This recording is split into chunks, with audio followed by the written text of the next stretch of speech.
Ketika Nabiullah Muhammad sallallahu alaihi wasallam meninggal dunia, selama 3 hari 3 malam jenazahnya tidak langsung dikuburkan oleh para sahabatnya. Kenapa? Karena pada saat itu para sahabat memikirkan tentang siapa yang bakal menjadi pengganti Rasulullah, pengganti Nabiullah Muhammad, menjadi pemimpin orang-orang beriman, menjadi pemimpin kaum muslimin. Hingga kemudian ketika sudah terpilih Sayyidina Abu Bakar As-Siddiq untuk menggantikan posisi Nabi sebagai khalifah, sebagai pengganti daripada Rasulullah Muhammad sallallahu alaihi wasallam dalam memimpin kaum muslimin, barulah kemudian jenazah Rasulullah Muhammad sallallahu alaihi wasallam segera dikuburkan. Maka inilah yang kemudian oleh para ulama ahlu sunnah wal jamaah, termasuk diantaranya adalah Imam Ibnu Hajar Al-Haytami di dalam kitabnya Shawa'iqul Mughriqah, bahwa ini adalah satu ijma, satu landasan dalil bahwasanya wajib umat Islam mempunyai seorang pemimpin atau yang sering disebut dengan khalifah. Maka disinilah kemudian para ulama ahlu sunnah wal jamaah berdasarkan ijma' para sahabat ini, kemudian wajib umat Islam mempunyai seorang khalifah. Bayangkan, menyegerakan menguburkan jenazah ini merupakan sesuatu keharusan, apalagi jenazah manusia mulia Rasulullah Muhammad sallallahu alaihi wasallam. Akan tetapi kenapa kemudian pada saat jenazah Nabi tidak langsung dikuburkan, akan tetapi kemudian para sahabat lebih disibukkan bagaimana memikirkan siapa yang akan menjadi pengganti pemimpin orang-orang yang beriman. Dan ini menunjukkan bahwa betapa pentingnya umat Islam mempunyai seorang pemimpin, sehingga para sahabat pada saat itu lebih menyibukkan diri untuk membicarakan tentang siapa yang akan menjadi pengganti pemimpin orang-orang yang beriman daripada menyegerakan menguburkan jenazah Rasulullah Muhammad sallallahu alaihi wasallam. Maka di sini kemudian ketika umat Islam mempunyai khalifah, mempunyai pemimpin, yang kemudian pada akhirnya tanggal 3 Maret tahun 1924 Masehi, ketika kekhilafahan Islam di Turki runtuh, maka wajarlah apabila pada saat itu kemudian umat Islam di seluruh penjuru dunia bergejolak, rame, hibur, geger. Kenapa?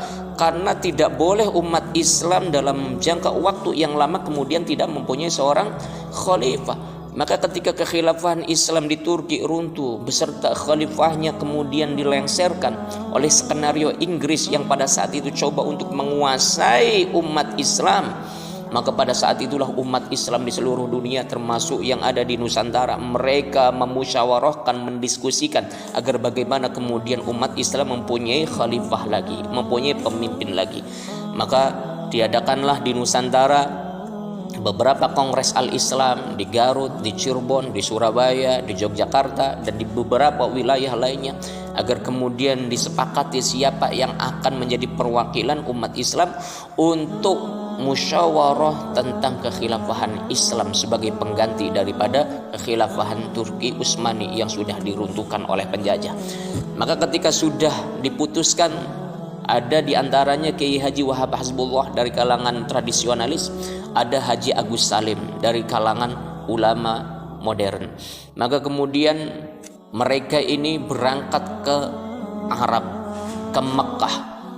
Di sana direncanakan bahwasanya akan dideklarasikan kembali kekhilafahan Islam, yang menjadi tuan rumah, yang menjadi ibu kota adalah Makkatul Mukarramah. Akan tapi sayang, sangat disayang, ketika pelaksanaan itu diselenggarakan, akan tetapi kemudian memang pada saat itu kerajaan Saudi Arabia sudah dikendalikan, sudah diatur, intervensi oleh Inggris penjajah.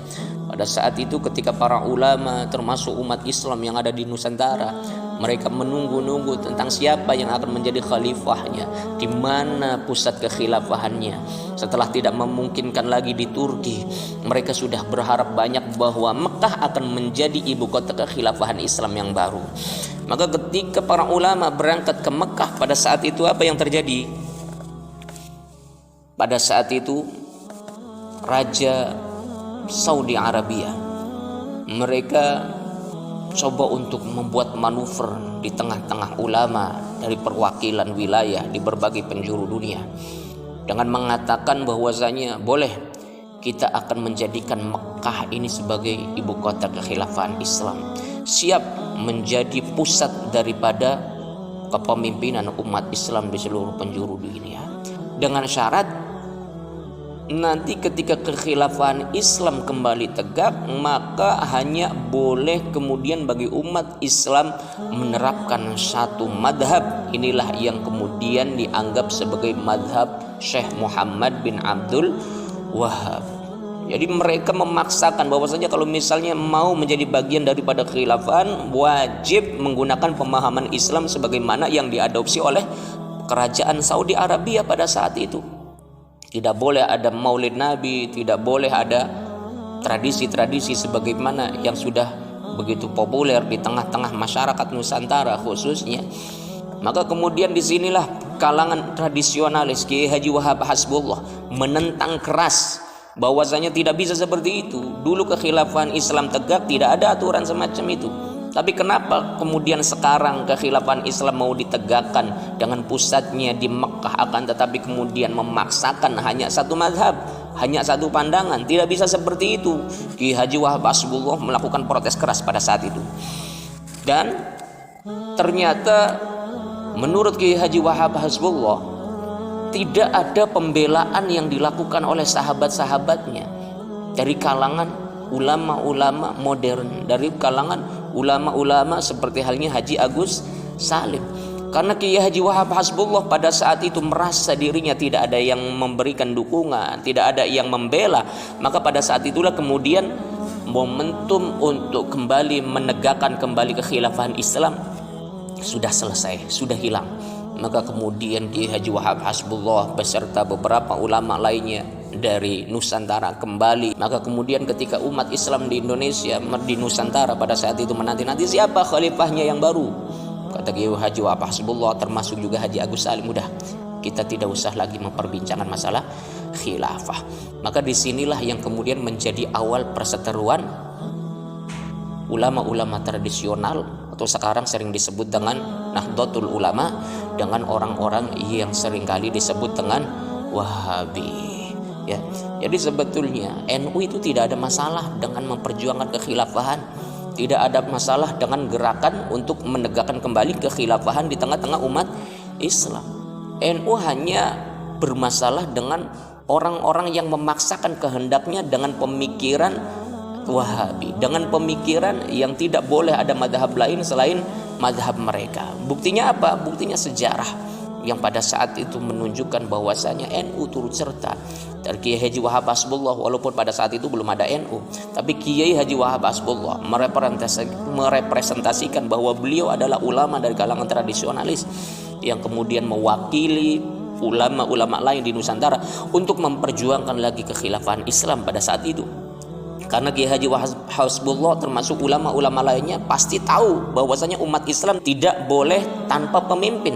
Umat Islam tidak boleh tanpa pemimpin, tanpa khalifah. Sebagaimana para sahabat dulu yang ketika Rasulullah meninggal dunia tidak langsung dikuburkan jenazahnya, akan tapi para sahabat memikirkan bagaimana kepemimpinan Islam, bagaimana orang yang akan menjadi pengganti Rasulullah dalam memimpin kaum muslimin. Jadi itulah saudara, awal daripada perseteruan NU dengan orang-orang yang seringkali disebut dengan Wahabi adalah ketika Kongres Kekhilafahan Islam, ketika musyawarah tentang penegakan kekhilafahan Islam, yang pada saat itu ternyata mereka tidak membela apa yang menjadi pemikiran Kiai Haji Wahab Hasbullah. Maka pada saat itu Kiai Haji Wahab Hasbullah mengumpulkan para ulama lainnya yang satu pemikiran, satu pemahaman, untuk kemudian menyampaikan satu suara tentang apa yang sedang dilakukan oleh Raja Saudi pada saat itu. Dan inilah yang kemudian disebut dengan Komite Hijaz.